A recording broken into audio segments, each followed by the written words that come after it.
시청자 여러분 안녕하십니까? 출발 성공 투자 박민영입니다. 하루는 매수 사이드카, 하루는 매도 사이드카, 또 어떤 날은 서킷 브레이커까지 발동이 되고 있는 국내 증시입니다. 그만큼 변동이 크고요. 그래서 투자자들은 어제 살 걸 혹은 어제 팔 걸 이 얘기를 매일같이 하고 있는 상황입니다. 지금 금융시장에 걱정거리들이 꽤 많습니다. 특히나 트럼프 대통령 그리고 이란 간의 갈등 속에서 다시 한번 이란을 추가 공격하겠다라고 예고를 한 상황이고요. 조금 전에 공습 개시 관련한 속보도 전달이 됐죠. 이 지정학적 리스크로 촉발된 금리에 대한 우려감, 그리고 AI 데이터 센터에 대한 의구심, 이 모든 것들이 시장을 옥죄고 있고요. 스페이스X IPO와 같은 수급적 이슈까지 투자자들을 혼미하게 만들고 있습니다. 솔직히 여러 변동에 좀 지쳐갑니다. 이런 시기에 어떤 마인드로 좀 다듬어 가야 될지 오늘 그 부분에 맞춰서 이 전략 챙겨보도록 하겠습니다. 뉴욕장의 소식부터 확인해 보시죠. 네, 뉴욕 증시 간밤 분위기가 좋지는 못했습니다. 3대 지수 낙폭이 비교적 크게 확대가 됐고요. 다우 지수는 결국에는 5만 선을 반납하면서 마무리가 됐고, 올해 들어서 이 퍼센테이지를 기준으로 봤을 때 낙폭이 가장 컸던 최악의 하루였습니다. 나스닥 지수 역시 2%까지 낙폭을 확대하면서 2만 5천 초입까지 물러섰고, S&P 500 지수의 경우에는 7,266선, 그러니까 50일 이평선에 상당히 바짝 다가서고 있는 모습. 만약에 50일 이평선이라고 하는 이 키 서포트 레벨이 뚫고 내려온다면 그때부터는 다시 추세에 대한 걱정을 우리가 하기 시작해야겠죠. 일단 사실 출발 분위기는 그렇게 나쁘지는 않았습니다. CPI가 발표가 됐고, 물론 3년 만에 최고치이기는 했고, 또 4%대라고 하는 이 굉장히 높은 숫자를 우리가 보기는 했습니다만, 그래도 예상에 부합했다. 이 정도의 평가가 나오면서 오히려 다시 상승을 하려는 시도도 나왔거든요. 그런데 결정적으로 부담이 됐던 것은 트럼프 대통령의 발언. 오늘도 이란을 매우 강력하게 공격할 거다. 추가 공습 예고가 나오게 되면서 유가의 급등, 그리고 변동성 지수인 빅스의 급등 함께 진행이 됐습니다. 11.8% 급등하면서 22레벨 가리키고 있고, 공포 탐욕 지수 역시도 이제 극단적 공포 구간에 조금 다가서고 있는 흐름이 포착이 되고 있습니다. 그래서일까요? 곧바로 트럼프 대통령은 유가를 달래기 위한 구두 개입에 나서기도 했습니다. 호르무즈 해협을 통해서 상선 200여 척이 통과가 됐다. 그러면서 이를 통해 석유 1억 배럴 이상이 공급될 수 있을 것이다 라는 발언이죠. 지금 시장의 매도세가 기술주에 특히나 집중이 되고 있습니다. 그리고 이 같은 셋오프가 결국에는 스페이스X의 영향 때문이다, 이런 해석이 나오고 있더라고요. 이제 IPO 직전에 공모에 참여하기 위해서 현금을 확보하는 투자자들의 매도 흐름이 이어지고 있다라는 거고요. 실제로 청약이 공모 물량 대비 이 수요가 4배 정도 더 몰렸다라는 이야기가 전해지고 있는 거 보면 그 영향도 분명히 일부 있는 것으로 해석을 해봐야겠습니다. 그렇다면 오늘의 물가 지표를 좀 자세히 보겠습니다. 지금 보고 계신 이미지는 이쪽에 있는 게 전년 대비 상승률을 그 추이를 쭉 보여주고 있는 거고요. 이쪽은 전월 대비 상승률 보여주고 있습니다. 이번에 우리는 4.2% 숫자를 보게 됐습니다. 4%대를 넘긴 것은 트럼프 행정부 출범 이후 처음이기도 하고, 또 3년 만에 최고치이기도 합니다. 참고로 지난달 수치가 3.8%였기 때문에 한 달 만에 인플레이션 압력이 훨씬 더 높아진 게 사실이고요. 중동전 여파에 따른 에너지 가격 급등이 고스란히 반영된 수치이기도 합니다. 전월 대비로도 볼까요? 0.5% 플러스를 기록하면서 예상에 부합했습니다. 보시면 그래도 직전 2달 대비했을 때 이 숫자가 둔화됐다. 여기에서 안도의 요인이 좀 있었는데, 이러한 점을 근거로 해서 월스트리트저널에서는 에너지 가격의 급격한 상승세가 그래도 이제는 피크아웃을 했다. 정점을 찍고 내려오는 것 같다. 이런 진단을 내리기도 했더라고요. 그리고 또 다행인 부분이 에너지를 제외하고 본 근원 CPI가 2.9%로 수치가 4%보다 훨씬 더 낮았다라는 것이죠. 그러다 보니까 역시나 지금 물가의 주범은 에너지, 전쟁이 끝나면 그래도 이 부담감이 완화될 수 있겠구나, 이런 얘기가 나오고 있는 겁니다. 있습니다. 이렇게 높은 물가에 대해서 걱정하냐라는 질문을 오늘 트럼프 대통령은 백악관에서 받았거든요. 여기에 대해서 나는 인플레이션을 사랑한다라는 아주 특이한 대답을 내놨습니다. 그러면서 전쟁이 끝나면 물가가 곧 곤두박질 치듯 떨어질 것이다. 직역을 하자면 이렇게 표현을 했는데 꼭 그렇게 됐으면 좋겠네요. 자, 이렇게 상황이 어찌됐든 인플레이션 압력 가중으로 가고 있다 보니까 연준의 금리 인상에 대한 가능성은 분명 높아지고 있습니다. CME 패드워치 툴에 현재 반영되어 있는 수치를 방금 전에 가지고 온 건데 일단 이번 달 FOMC가 16일부터 17일까지 이틀간 예정이 되어 있죠. 정확하게 일주일 남았습니다. 이번에는 금리 동결 가능성이 98.3%로 이제 기정사실로 여겨지고 있고요. 이후에 또 어떻게 할 것인가가 중요한데 금리 인상으로 방향을 틀 거라는 예상이 점차적으로 힘을 받고 있습니다. 이쪽의 수치들을 보시면 되겠죠. 예를 들어서 10월 FOMC까지 25bp 인상 가능성 39%대, 그리고 50bp 빅스텝 가능성까지도 9% 가까이 반영이 되고 있고 결론적으로 올해 안에 25bp 혹은 50bp 혹은 어쩌면 75bp 이상까지도 인상될 가능성이 이제 70% 정도로 반영되고 있는 흐름을 체크해 봐야겠습니다. 종목들의 분위기로 들어가 볼까요? 기술주들의 분위기가 전반적으로 매우 부진했습니다. 특히나 계속해서 빅테크 혹은 기술 기업들의 이 대규모 증자라든지 회사채 발행이라든지 투자, 자본 지출 이런 부담을 가하는 소식들이 이 투심을 위축시키고 있는 형국인데요. 슈퍼마이크로 컴퓨터가 AI 서버 주문을 위해서 70억 달러 규모의 자금 조달 계획을 발표를 했고 그러면서 주가가 28%나 급락한 점이 오늘 기술주 전반에 대한 투심 위축을 야기했던 측면도 있습니다. AMD도 5% 가까이 빠졌는데 AI 클라우드 스타트업인 텐서웨이브에 3억 5천만 달러 규모의 시리즈 투자를 감행한다라는 소식도 있었거든요. 사실 이것은 어찌 보면 사업의 영역을 좀 확장한다라는 측면에서 시장 분위기가 좋은 날에는 오히려 상승의 재료로 작용할 수도 있을 만한 소식인데 지금은 시장 분위기 자체가 조금 위축이 되어 있다 보니까 하락의 재료로 작용을 하는 모습. 엔비디아의 경우에는 대만 측에서 중국향 AI 칩 그리고 서버 우회 수출 전면 차단하는 방안을 검토 중이다라는 발언이 나오게 되면서 TSMC와 함께 4% 안팎의 약세로 진행이 됐고요. 마이크론도 빠졌습니다. 마찬가지로 뉴욕주에서 대규모 칩 메가팩 건설 파트너에 백태를 선전했다라는 소식이 전해졌고 장기적으로는 성장 가시성을 높이는 소식입니다만 그래도 오늘은 함께 주가가 위축이 됐습니다. 테슬라는 계속해서 약간의 호재가 전해지고 있습니다만 스페이스X IPO에 따른 자금 이탈 우려를 벗어나지 못하며 간밤에도 3.8%의 급락 그리고 지금 고금리 그리고 유가가 또 추가적으로 급등을 하다 보니까 자동차, 2차 전지, 전기차 관련주들 전반적으로 많이 눌렸다라는 점도 체크를 해보셔야겠습니다. 오늘 우리 증시는 어떻게 대비해보면 좋을지 민용 앵커와 정리해봅니다. 요즘 국내 증시를 보고 있으면 눈을 떼기가 어렵습니다. 그만큼 장중의 변동도 굉장히 크고 그래서 일상을 좀 빼앗기는 느낌도 있죠. 변동이 굉장히 큰 가운데 그냥 일상의 시간만 빼앗기는 게 아니라 이렇게 엄청난 변동 속에서 일부 투자자를 제외하고는 수익 또한 빼앗기고 있는 느낌입니다. 살 걸 혹은 팔 걸 이 이야기를 계속하면서 우리가 지쳐가고 있어요. 코스피가 어제 또 8,000을 놓쳤습니다. 하루 만에 급등해서 8,000을 회복하더니 또 하루 만에 급락해서 8,000을 놓치네요. 4.5% 떨어진 7,730선에서 거래를 마쳤고요.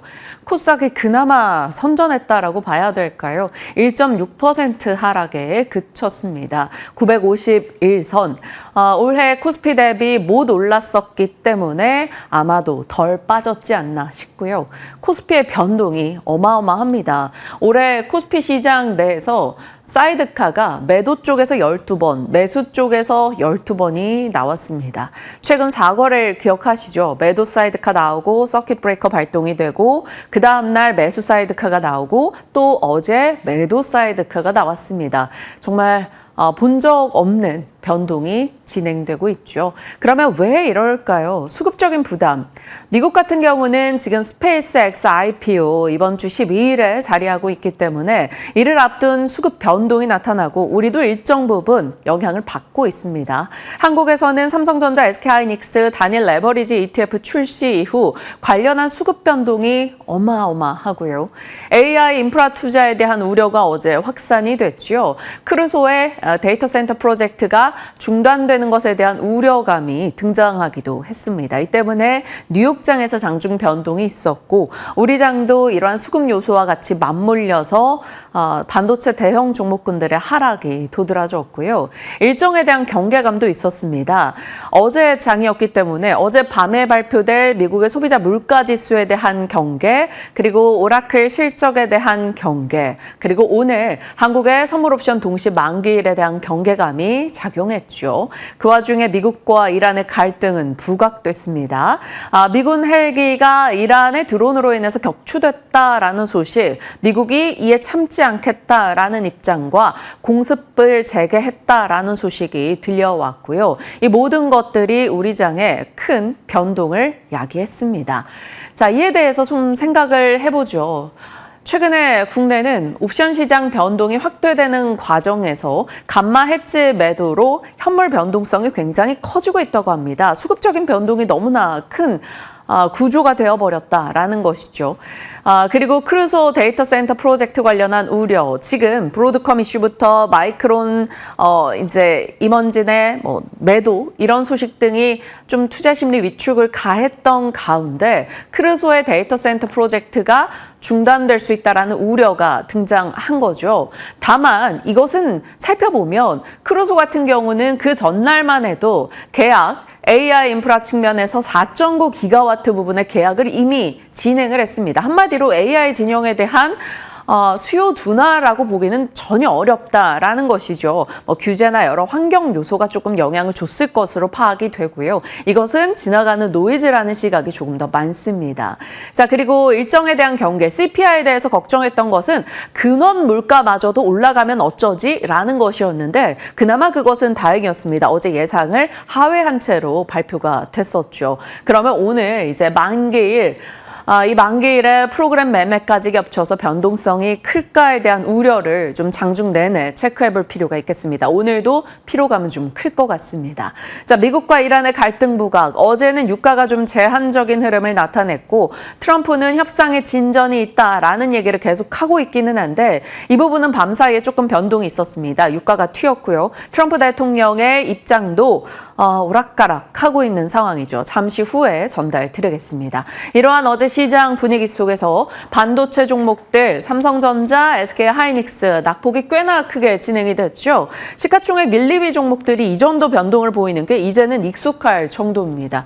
삼성전자 장중에 30만 원 놓치는 흐름이 있었는데 그래도 30만 원 위로 오르면서 마무리가 됐고요. SK하이닉스도 200만 원을 장중에 놓쳤었죠. 그러다가 일단 마지막에 꾸역꾸역 회복을 했습니다. 7% 하락으로 급락 흐름이 나왔습니다. 삼성전자와 SK하이닉스의 변동이 꽤 컸던 가운데 오전 출발할 때만 해도 반도체 소부장들의 시세가 굉장히 좋았었거든요. 그런데 이쪽에서는 일단 오후에 상승폭을 꽤 줄이면서 마무리가 됐습니다. 전체적인 시장 분위기를 반영한 건데요. 그래도 반도체 소부장 종목군들이 계속 상승 시도를 하고 있다라는 것은 긍정적으로 바라볼 수 있는 대목입니다. 테스 같은 경우는 급등 출발했다가 7% 상승으로 마무리가 됐고요. 주성 엔지니어링, 두산 테스나 이런 종목들도 출발 대비는 아쉬운 흐름이었으나 그래도 양호했다라고 볼 수가 있겠습니다. 자, 그리고 한동안 좀 뜨거웠던 광통신 같은 경우도 어제는 CPO 도입 지연에 대한 노이즈가 발생하면서 주가 급락 흐름이 있었는데요. 다만 엔비디아 측에서는 이에 대해서 전혀 아니다라고 반박을 추가적으로 내기는 했습니다. 자, 반도체 진영이 쉬니까 약간의 순환매 성격으로 미국에서도 다우는 올라가는 흐름이 나왔듯이 국내에서도 순환매 측면, 지정 확정 리스크가 고조될 때 조금 더 부각되는 조선과 방산 쪽이 비교적 괜찮았죠. HD 현대중공업, 한화, 오션 등이 강세 흐름을 나타냈고요. 그리고 방산 측에서는 LIGDNA, 인도네시아 천궁2에 대한 모멘텀을 받아가면서 가장 강하게 올라서기도 했습니다. 가장 연속성을 띠고 있는 순환매 성격의 수급이 유입되는 쪽, 바로 인바운드 쪽인데요. 백화점 혹은 카지노, 호텔 관련한 종목들 뜨겁습니다. 신세계, 롯데쇼핑, 현대백화점 이런 쪽들 갖고 계신 분들이라면 최근의 변동에서도 그래도 웃을 수 있지 않을까 싶은데요. 지금 환율의 움직임도 그렇고 전체적으로 주변국의 흐름을 놓고 봤을 때 한국이 가장 매력적인 여행지로 부상하고 있다. 그리고 자산 요구화 등으로 인해서 백화점의 매출이 5월 달에 굉장히 좋았다라는 소식을 요즘 매일같이 전달드리고 있는 것 같습니다. 어제 그리고 최근에 시장에 대한 얘기였고요.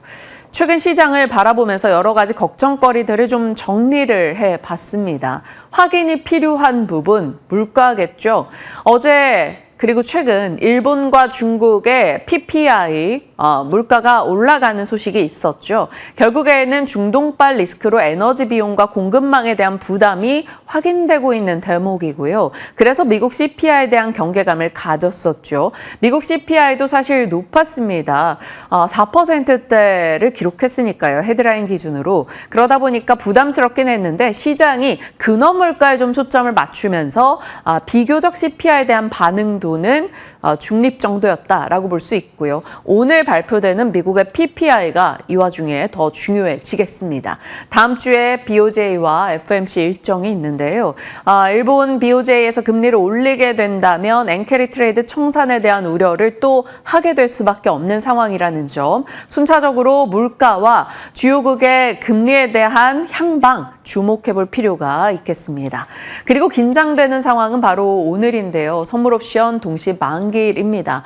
선물과 옵션은 미래 주식 방향에 대해서 베팅을 하는 것이죠. 만기일 되면 이것을 청산하는데 이 과정에서 위험 회피 목적으로 쌓아둔 현물 같은 경우를 대거 같이 내놓는 경우가 발생합니다. 그 때문에 주가 변동에 대한 우려를 할 수밖에 없죠. 특히나 선물과 옵션 만기일이 같이 겹친 날은 이 영향이 배가 되기 때문에 변동성에 대한 걱정을 합니다.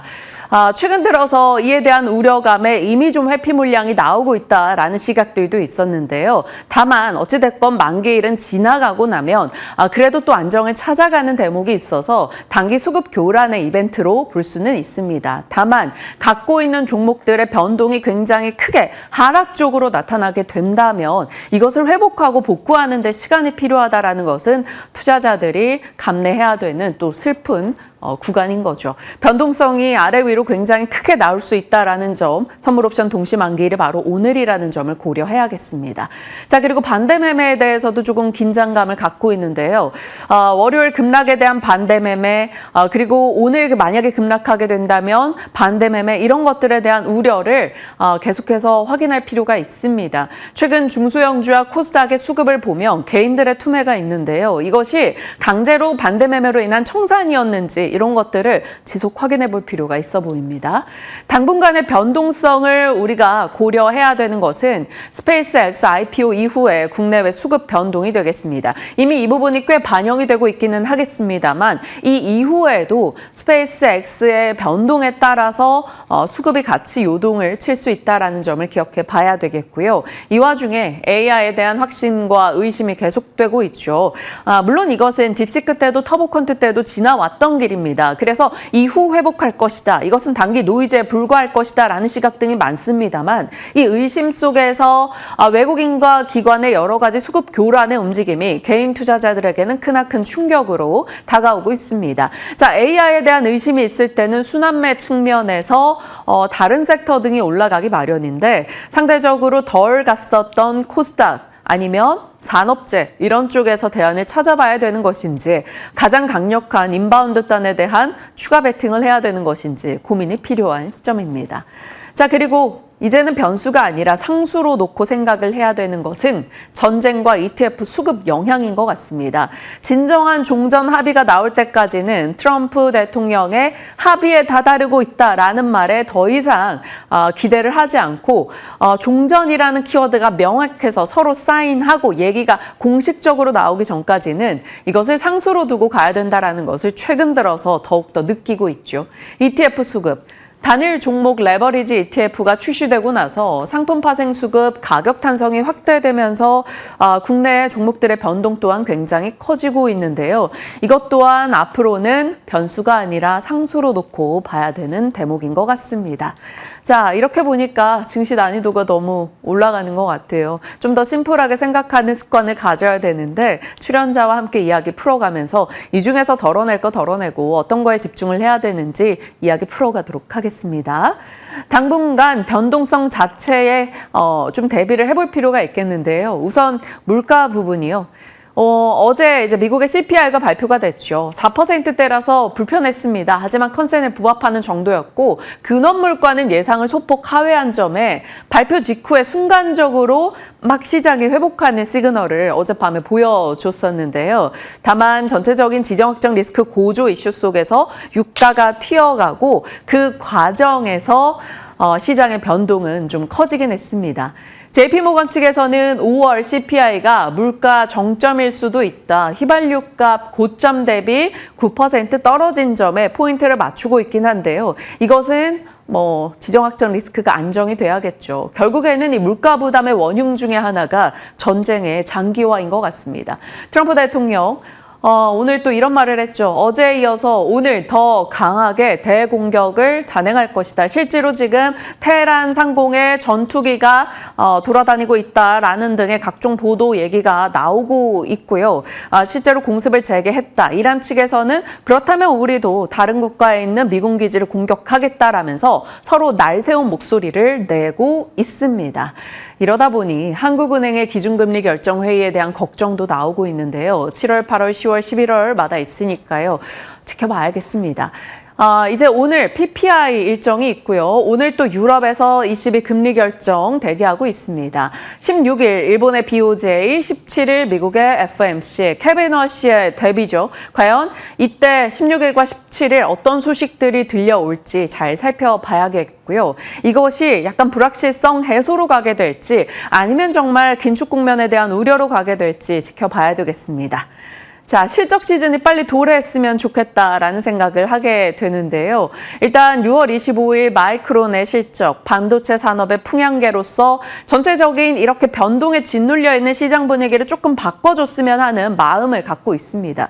7월 초에 삼성전자, 7월 말에 SK하이닉스, 그리고 7월은 코스닥 승강제 가이드라인이 공개되는 때기도 하죠. 7월 여러 코스닥 기업들에 대한 좀 자정작용이 이뤄지고 나면 이 이후에 코스닥 시장의 회복을 기대하는 목소리들이 꽤 나오고 있는데 미리 좀 그 분위기를 반영하는 걸까요? 대형주가 흔들릴 때 요즘에 코스닥의 일부 종목들이 꽤 강하게 움직여주고 있습니다.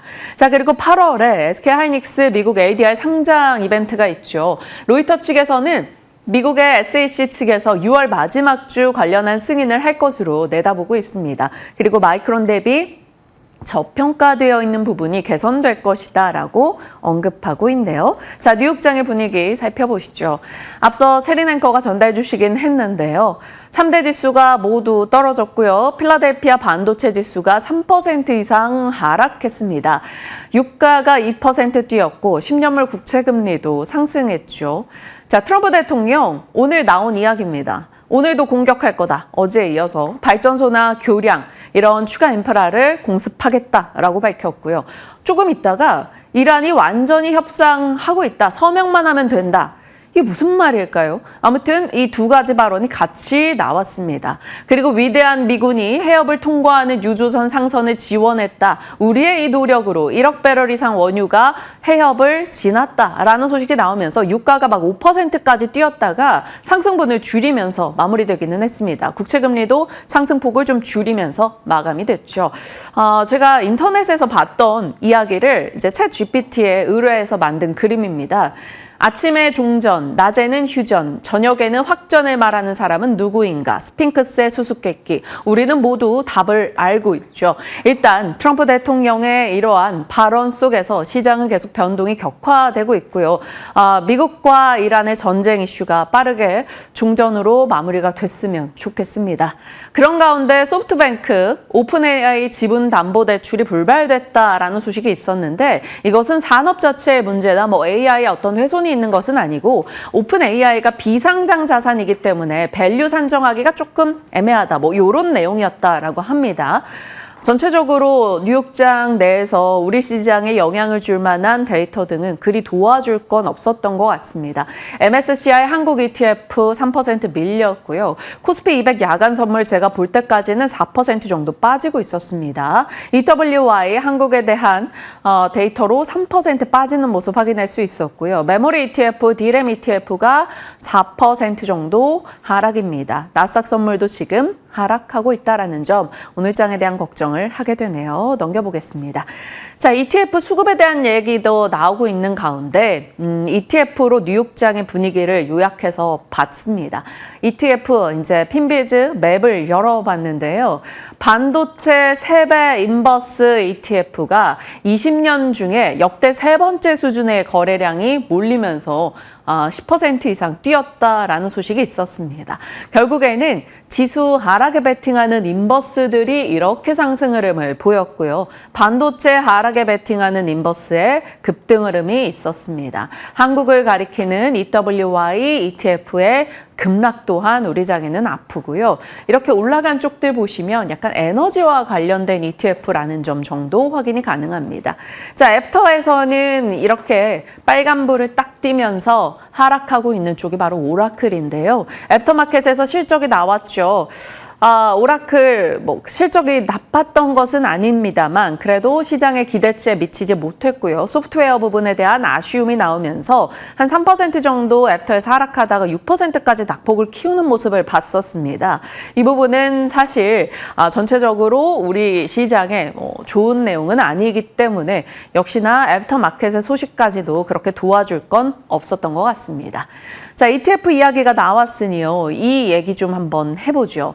ETF는 종목이나 산업, 지수를 담는 바스켓입니다. 산업이나 트렌드, ETF 내에서 특정 종목의 비중에 30% 한도가 있죠. 근데 20% 정도 담았다가 급등해서 그 비중 한도가 초과하게 되는 경우에는 30% 이하로 맞춰야 되는 매도 규정이 있습니다. 다만 코스피 200 같은 대표 지수는 예외 사례로 인정을 하게 되는데요. 최근에 나오고 있는 게 삼성전기에 대한 언론 보도죠. 삼성전기 비중 30%를 웃도는 ETF가 7개에 달한다라고 합니다. 그래서 옵션 만기일 전후로 변동이 커질 수 있다라는 얘기가 나오고 실제로 요즘 시장 분위기와 함께 삼성전기의 변동은 이미 굉장히 커져 있습니다. 예를 들어 볼까요? ETF 내에서 삼성전기를 20% 정도 비중으로 담았는데 주가가 급등해서 삼성전기를 담아놓은 건 그대로인데 주가가 올라서 ETF 내에서 비중이 40%에 육박하는 ETF들이 많아졌다라는 겁니다. 그러면 30% 미만으로 이것을 줄여야 하는 상황이었고요. 만약에 6월 선물옵션 만기일 바로 오늘 기준으로 리밸런싱이 수행될 경우에는 15일부터 18일까지 순차적으로 좀 비중을 축소해야 된다라는 얘기가 있습니다. 매도로 ETF 내에서 삼성전기 비중이 축소되고 나면 앞으로 ETF를 사는 돈이 들어왔을 때 기존에는 막 40%씩 사던 금액이 어찌됐건 줄여진 비중으로 예를 들면 25%를 사게 되기 때문에 삼성전기의 매수 체력이 과거와 같지는 않을 것이다. 이런 우려감이 등장하고 있네요. 그래서 기계적인 이런 ETF 룰에 의해서 주가 변동 또한 굉장히 크게 나오고 있다라는 겁니다. 최근 들어서 ETF 자금으로 볼 수 있는 기관 금융 투자에서 계속해서 5월 21일부터 6월 9일까지 매수세가 확인이 됐죠. 삼성전기 주가가 치고 나감에도 불구하고 ETF에 계속 돈이 들어오니까 기계적으로 그 비중만큼 삼성전기의 주가를 샀던 겁니다. 그런데 이게 6월 옵션 만기일 기준으로 변동이 될 수 있다라고 하니 이것에 대해서 미리 기관 쪽에서 투시는 리밸런싱을 고려해서 매도를 했다라고도 하죠. 그래서 1조 이상의 삼성전기 매도 물량이 같은 기간 투신에서는 잡혔습니다. 그래서 삼성전기 주가가 그날 변동도 조금 있었던 것 같은데요. 앞으로 그럼 이 ETF 수급 리밸런싱 과정이 지나고 나서 어떻게 바라봐야 될 것인지 아니면 이 변동의 시기를 어떻게 전략적으로 우리가 삼아봐야 되는지 살펴봐야 될 것 같습니다. 이렇게 이슈들 들여다봤고요. 자리 이동해 보시죠. 자, 선물 옵션 동시 만기일 오늘입니다. 이에 대한 소화 필요하고요. 트럼프 대통령 이란을 공격했고 이란 측에서도 강경하게 맞대응하겠다라는 입장입니다. 지정학적 리스크가 어떻게 급변하는지를 봐야 되겠고요. 스페이스X IPO 자금 이탈 이슈도 계속적으로 국내외 영향을 주고 있습니다. 유가나 변동성 지수 그리고 10년물 국채 금리가 상승했고요. 야간 선물은 하락하고 있다. 우리 장에 아직까지 전해진 내용은 긍정적인 건 없습니다. 공포에 살아? 이렇게 공포 이슈 속에 급락할 때 매수를 할 수 있을까요? 매수할 자금이 있을까? 이 부분에 대한 걱정도 좀 필요하고요. 일단은 전쟁 이슈가 진정될 때까지는 최대한 포트를 보수적으로 운영하자 이렇게 대응을 해야 되는 것인지 궁금합니다. 오늘의 출연자에 대한 의견 여쭤보겠고요. 더 밀렸었던 만큼 어제는 덜 밀렸던 코스닥 쪽 일부 반등 주는 종목들의 탄력이 장 초반이 꽤 좋습니다. 이걸 활용하는 트레이딩이라도 시도를 해볼 수 있을지 궁금해지고요. 코스닥에 대해서 차곡차곡 모아갈 만한 게 있을지 살펴보겠습니다. AI, 슈퍼마이크로의 증자 이슈로 급락 흐름이 나왔고요. 소프트뱅크의 자금, 물론 이게 AI의 문제는 아닌데 그래도 자금 조달이 무산됐다라는 소식, 크루소 노이즈 이 또한 해명이 나오고 있습니다만 이 때문에 AI 진영이 흔들림을 보인다면 어떻게 해야 될까요? 그리고 오라클의 소프트웨어 매출 부진의 하락 등 변동성에 대한 AI 진영 우려는 있습니다. 다만 전약 후강이길 바라봅니다. 그런데 반도체 소부장에 대한 조금 기대를 가져볼 만한 뉴스가 있기는 해요. SK 하이닉스의 협력사들이 납품 단가를 올려달라라고 하이닉스에 요청했다라는 소식이 들려옵니다. 원자재 가격 등 여러 비용이 증가하는 것을 이유로 꼽았다고 하는데요. 보통 소재사들이 그 원재료에 대한 부담으로 가격 인상을 요구하는 경우도 많은데 이번에는 장비사들까지도 포함이 되어 있다라고 합니다. 그래서 반도체 소부장단, 안 그래도 Q의 시대로 증설의 이야기가 요즘 많이 나오기 때문에 소부장이 비교적 더 좋은 흐름이 나오고요. 미국에서도 반도체 장비사들 변동이 있긴 했으나 다른 종목들 대비해서는 그래도 양호한 흐름을 보이긴 했습니다. 그래서 반도체 소부장 좀 따로 볼 수 있는 긍정의 뉴스로 열어놨고요. 기판의 품귀가 지속된다라는 소식도 들려오고 있는데요. 장기 공급 계약을 요청하는 주요 업체들도 많아졌다고 합니다. 다만 지금 삼성전기가 수급 이슈 등의 논란이 좀 있기 때문에 만약에 삼성전기가 변동을 보일 때 그러면 이 틈에 LG 이노텍 등의 다른 기판주가 더 유리한 것인지 고민이 필요해 보이네요. 자, 순환매라는 키워드를 본다면 코스닥인지 아니면 산업재인지 봐야겠습니다. 유조선 발주량이 사상 최고치를 경신했고 캐나다 잠수함에 대한 기대가 아직 남아있기 때문에 조선 섹터 지속적으로 어제 좋은 흐름을 보이기도 했었고요. 미군이 이란의 여러 목표물 대상으로 추가 자위 공격을 개시했다. 그리고 트럼프 대통령이 방산사들에게 무기 증산을 요구하고 있다라는 이 지정학적 리스크 자주 국방의 스토리가 다시 부활하고 있는 가운데 방위산업 이런 쪽 체크가 필요해 보입니다. 그리고 유가가 계속해서 높은 수준이라면 신재생 역시나 에너지 대안으로서 부각이 될 수 있겠죠. 넘겨보겠습니다. 오늘 장에 대한 분위기였고요. 방위산업 밸류체인 지정학적 리스크가 고조된 상황이라서 일단 넣어보긴 했습니다. 참고용으로 살펴주시고요. 오늘 아침 증권사의 의견들 살펴보시면 IBK에서는 한화솔루션에 대해서 페로브스카이트 실리콘 텐덤셀의 효율을 인증받았다라면서 지금 우주태양광 이슈가 막 나오고 있는 이참에 페로브스카이트 이슈로 긍정을 바라보자 53,000원 얘기를 했고요. 하나증권에서는 삼천리를 꼽았습니다. 연간 최대 이익을 달성할 것으로 기대가 되고 주주가치 재고 움직임이 나온다. 16만 원. 키움에서는 복합 유틸리티, 컴퓨팅 수요가 급증하고 있는데 당장 필요한 전력 그리고 당장 필요한 에너지 이런 측면에서 당장의 이런 전력을 세팅해서 에너지를 가지고 올 수 있는 지역 텍사스, 당장 필요한 에너지 조달 온사이트 에너지 그리고 우주에 대한 키워드를 주목해보자 라면서 텍사스 쪽에 이제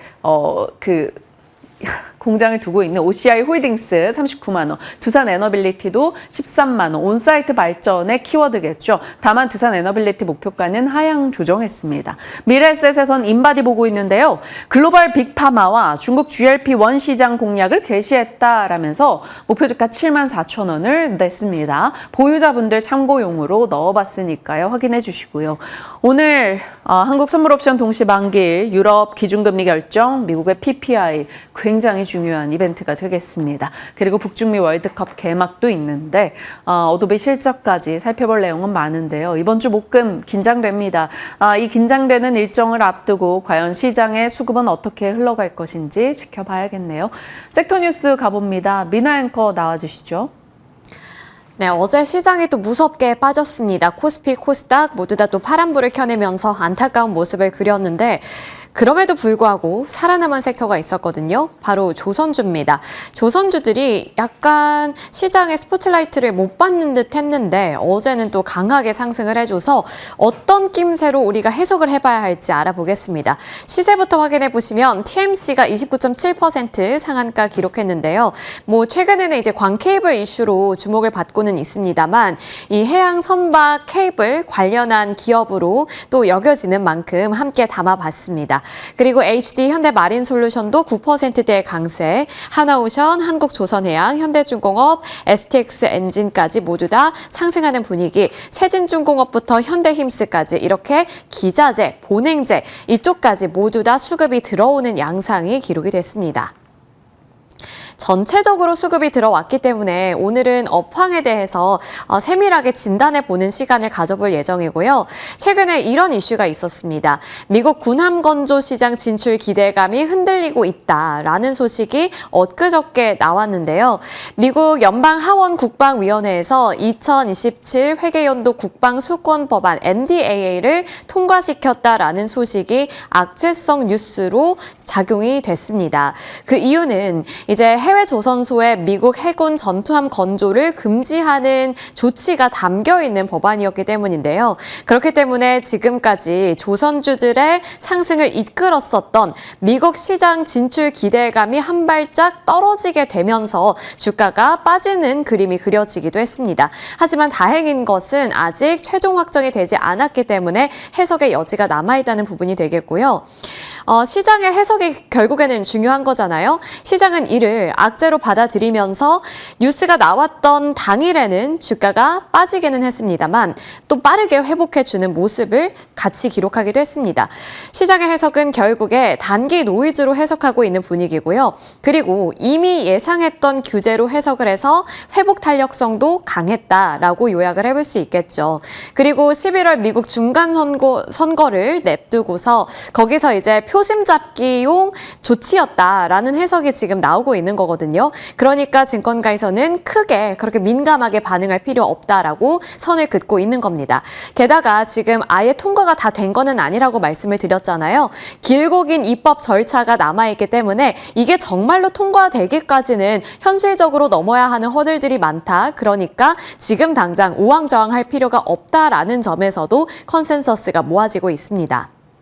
유진투자증권에서도 이번 조치와 관련해서 이러한 투자 의견을 내놨는데요. 단기적으로는 조선 업종에 대해서 이 미국 군함 건조 기대감이 좀 사그라들고 주가가 조정을 받을 가능성은 있지만 어쨌든 큰 그림을 살펴봤을 때는 미국이 조선 강국과 협력해야 하는 상황 자체는 변하지 않는다.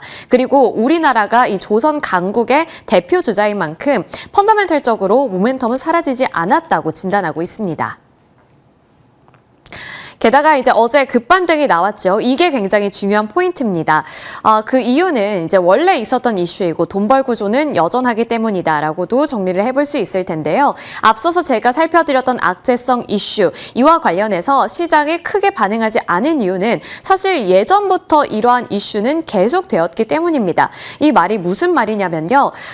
100년 동안 존스법이라든지 반스 톨레프슨법, 제가 조선주 브리핑 해드릴 때 여러 번 거론을 했던 법이긴 있기는 한데 미국에서는 좀 자국 우선주의를 강화하는 기조를 특히 이 조선 업종에서 많이 드러낸 바 있습니다. 결국 미국의 이 군함과 상선은 무조건 미국 땅에서 미국 자재로 미국인이 만든다라는 원칙을 거의 100년 동안 유지를 해왔고요. 그렇기 때문에 이번 이슈가 그렇게까지 새로운 악재가 아니었다는 겁니다. 그리고 지금까지 이미 이러한 법안이 계속 유지가 되고 있었던 만큼 기존에 갖고 있었던 뭐 실적이라든지 수주 잔고 그리고 우리가 지금 한 향후 3년에서 4년 동안에 형성을 하고 있는 실적 컨센서스 여기에는 미국 군함 직접 수주 물량에 반영되지 않았기 때문에 뭐 아까 말씀드렸었던 그러한 악재가 나온다고 하더라도 앞으로 향후 전망치에는 크게 타격이 없을 거라고 보고 있는 겁니다. 그렇기 때문에 단기적으로 기대감은 흔들릴 수 있지만 펀더멘털 자체가 훼손됐다고 보기는 어렵다는 시각이 나오고 있는 겁니다. 게다가 이제 중요한 것은 MRO다. 그리고 현지 조선소를 인수하는 것이다. 라는 것도 악재를 어느 정도 해지해주는 분석이라고 볼 수 있습니다. 핵심 포인트는 이제 미국 군함을 한국에서 직접 건조하고 수출하는 것이 아니라 미국에서도 결국에는 우리 땅에 인프라 지어줘라고 요구를 하고 있는 것이기 때문에 MRO 시장에 대한 관심도와 집중도를 조금 더 키워야 한다라는 의견이 나오고 있습니다. 미국 내 생산기지를 결국에 확보하는 것이 중요한 상황이고 거기서 이제 MRO 관련해서 사업을 확대한다는 등 또 협력 모델을 구축하는 것이 중요한 만큼 우리나라 기업들 중에서 그러한 절차를 잘 밟고 있는 쪽을 노려보는 것도 하나의 유리한 전략이 될 수 있다는 것 기억해 보셔야겠죠. 대표적으로 하나오션이 있습니다. 하나오션 미국 필라델피아 조선소를 인수를 했고요. 현지 생산 기반을 확보했다는 것 자체도 굉장히 큰 메리트인데 여기서 대규모 투자 계획까지 갖고 있기 때문에 그에 대한 기대감 꺾이지 않고 있다라는 점도 체크 포인트가 되겠습니다. 그리고 이제 MRO 사업이 결국에는 중요한 사업이라고 말씀을 드렸잖아요. 미국 해군 함정 MRO 사업을 수행하고 있고 미국 해군과의 협력 경험을 확대하고 있다라는 차원에서도 하나오션 잘하고 있고 그리고 우리가 전체적인 큰 그림에서 봤을 때는 크게 걱정할 필요가 없다는 것도 가져가 보시면 좋을 것 같습니다. 그리고 이제 업황 자체에 대해서 살펴보시더라도 증권가에서는 꾸준히 언급하고 있는 게 펀더멘털 훼손되지 않았다라는 부분입니다. 신영증권에서 2007년 빅사이클 때보다 수주가 꾸준히 계속 나오고 있기 때문에 이 전체적인 큰 사이클을 긍정적으로 바라봐야 한다는 시각을 내놓고 있는 건데요. 3년치 수주가 꾸준히 유지가 되고 있습니다. 2028년 말 2029년 30년의 인도분 수주가 현재 진행 중이기 때문에 일단 3년 동안 우리가 걱정할 필요는 없다는 부분도 체감을 해볼 수 있는 대목이었고요. 그리고 친환경 선박, 특히나 LNG선 분야에서 한국의 조선사들이 강점을 갖고 있는 만큼 그 기업들을 노려보는 것도 여전히 유효한 전략이라고 짚고 있습니다. HD 한국조선해양과 삼성중공업, 하나오션이 대표적인 LNG선 관련한 기업들이 되겠고요. 게다가 이제 중동 군사 긴장이 다시 한번 고조가 되면서 방산과 함께 묻어서 가는 것이 바로 이 조선 섹터라는 것이 다시 한번 시장에서 부각이 되고 있습니다. 하나오션, HD현대중공업 이 두 가지가 대표적인 그런 기업이고요. 주가가 최근에 많이 조정을 받아서 만약에 모멘텀이 살아있고 펀더멘털도 훼손된 게 아니라면 지금쯤 담아보는 것도 괜찮겠다라는 생각이 들죠. 그 부분과 관련해서는 진단 받아보도록 하겠습니다. 그리고 현재 근황을 정리해봤습니다. 펀더멘털이 훼손되지 않았다는 것을 숫자로 한 번 더 확인해 볼 수 있었는데 HD 한국조선해양과 삼성중공업은 올해가 끝나지도 않았고 아직 하반기가 시작이 되지도 않았는데도 불구하고 연간 수주 목표치의 반 이상을 벌써 달성을 했습니다. 한국조선해양 연간 목표치의 61.8%를 달성을 했고요. 그리고 삼성중공업도 수주잔고 확인해 보시면 연간 목표치의 69%를 달성한 상황이기 때문에 지금 굉장히 빠르게 목표치를 향해서 달려가고 있다. 그리고 정말 잘 해내고 있다라는 것을 확인해 볼 수 있는 대목입니다. 그리고 하나오션은 연간 목표치를 따로 제시하지는 않았는데 이제 하반기에 스퍼트를 낼 것이라는 의견들이 계속 나오고 있고요. 지난해 수주 실적은 똑같이 달성할 것으로 전망이 되고 있는 만큼 무난하게 잘할 것이라는 전망도 하나의 긍정적인 모멘텀이 될 수 있습니다. 에너지 선박이 확대가 되면서 중동 지정학적인 리스크가 LPG LPG 공급처 다변화를 필요하게 만들고 있고 그렇게 된다면 뭐 미국에서 또 땡겨와야 한다든지 이 거리와 우리가 실어와야 하는 무게 자체가 더 높아지는 만큼 선박 톤마일이 증가하게 됩니다. 그렇게 되면 선박 수요도 같이 증가하게 되겠죠. 이러한 맥락 속에서 결국에는 수요가 더 늘어날 수밖에 없다는 것이 핵심 포인트가 될 것 같습니다. 그리고 이제 HD 한국조선해양을 대표적인 예시로 들어봤는데요. LPG선이라든지 가스선 수주량이 작년에는 11척에 그쳤지만 올해는 벌써 38척을 수주했다고 합니다. 그렇기 때문에 이렇게 매크로적인 환경 속에서 큰 이 흐름에 맞춰서 수주 잔고량도 계속해서 올라가고 있고 실적의 기반을 탄탄하게 쌓아가고 있다는 차원에서 주목을 해볼 여지들이 많이 남아 있습니다. 그리고 어제의 특징은 대표적인 조선사들의 주가만 움직인 것이 아니라 그 곁에 딸려 나오는 기자재주들도 같이 움직였다는 건데요. 기자재주들도 잭팟을 터뜨릴 수 있을 것인가가 관건이 될 것으로 보입니다. 그리고 긍정적인 시각이 나오고 있는 이유들이 있죠. 첫 번째로는 조선주들 일단 슈퍼사이클에 진입을 했기 때문에 그 사이클이 끝나기 전에는 형님이 가면 아우도 간다라는 공식이 확립이 될 것이다라는 이야기가 나오고 있습니다. 국내 대형 조선사들, 뭐 HD 현대그룹이라든지 한화오션, 삼성중공업들의 2027년에서 2028년까지의 도크가 풀로 꽉 차 있다고 하고요. 그렇게 된다면 조선사에서 배를 수주하고 건조를 시작하게 될 경우에 엔진과 밸브 같은 기자재 수요도 덩달아 높아지겠죠. 그럼 그러한 상황 속에서 이제는 기자재 기업들의 주가와 실적도 높아질 수 있겠다라는 기대감이 형성이 되고 있습니다. 기자재 쇼티지 우려가 높아지면 높아질수록 공급자 우위 시장이 만들어질 것이고 그렇게 된다면 가격과 관련해서 파워를 갖게 되는 것인 만큼 실적의 기대치를 조금 더 높여볼 수 있는 시점이라고도 해석해 볼 수 있을 것 같습니다. 게다가 앞서서 제가 말씀드렸던 친환경 선박에 대한 수요도 높아지고 있다고 말씀을 드렸는데 그럴 때 찐수혜주는 기자재가 될 수 있다는 맥락에서도 관심을 갖고 지켜봐야겠습니다. 대표적인 기자재 관련해서는 뭐 본행제라든지 고압 밸브, 엔진 이쪽이 있을 텐데요. 본행제 관련해서는 한국카본과 동성화인텍이 대표 주자들이고 친환경 엔진이라든지 고압 밸브 관련해서는 뭐 HD 현대마린 엔진, 한화 엔진, DK락 뭐 이런 종목군들 거론을 해볼 수 있을 것 같습니다. 그리고 엔진 관련해서는 최근에는 HD 현대중공업이 또 데이터 센터 향으로도 주목을 받고 있는 만큼 그 부분도 놓쳐서는 안 되겠죠.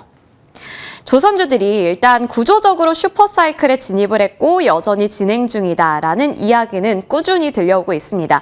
다만 이제 펀더멘털이 훼손되지도 않았고 기대감도 좋은 상황 속에서 주가가 조정을 좀 받았기 때문에 지금 이 자리가 나에게 유리한 자리인지 그 판가름을 잘 해봐야 될 것 같은데요. 그렇다면 우리가 지금 이 시점에서 하반기를 대비해서 포트에 좀 관련 종목들을 담아봐도 괜찮을지 그리고 조선 대표사와 기자재 쪽에서 어느 쪽을 우리가 바라보는 것이 조금 더 유리할지 저희와 함께 세세한 전략 세워보시길 바라겠습니다.